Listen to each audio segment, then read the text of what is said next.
When we sin, we give the devil rights to control us. There is so much demonic influence in the world today. The devil roams freely because people have given him the right to do so. They are vulnerable to demonic influence. A man once rightly observed, in the old days the devil spent a lot of his time with human beings, but not anymore. Now all he does is put them on the road, wish them bon voyage, and off they go on their own. It's terrible. You see, when the demons wanted to enter the swine in the country of the Gadarenes, they had to ask for Christ's permission. The swine had not given the devil an excuse, so he did not have the right to possess them. Christ allowed this to happen to punish the Israelites, from whom eating pork was forbidden. Geronda. Some people say that the devil does not exist.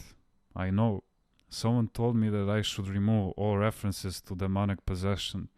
In the French translation of Saint Arsenius, the Cappadocian, because Europeans will not understand it. They do not believe in the existence of the devil.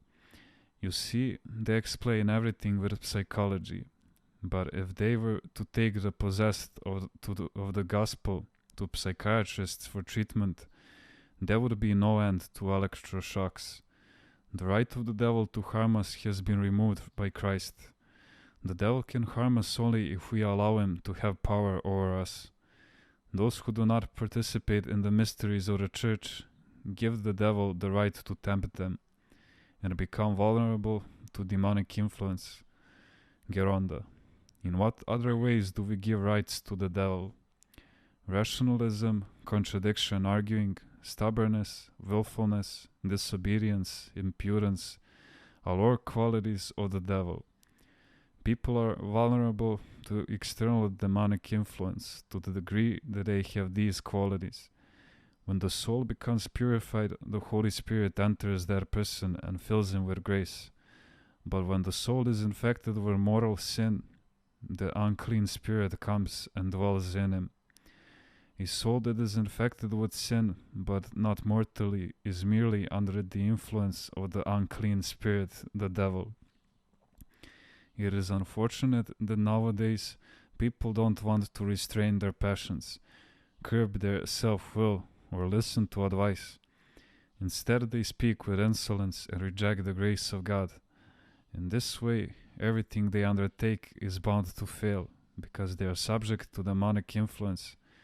People are unable to control themselves because the devil has taken charge of them. The devil, God forbid, is not inside them, but he is still running their lives from the outside. When divine grace departs from us, we become worse than the devil. There are things that the devil doesn't do. Instead, he has us do them for him. He does not, for instance, commit crimes. He hires human beings to do them for him. That is how people become possessed by the devil.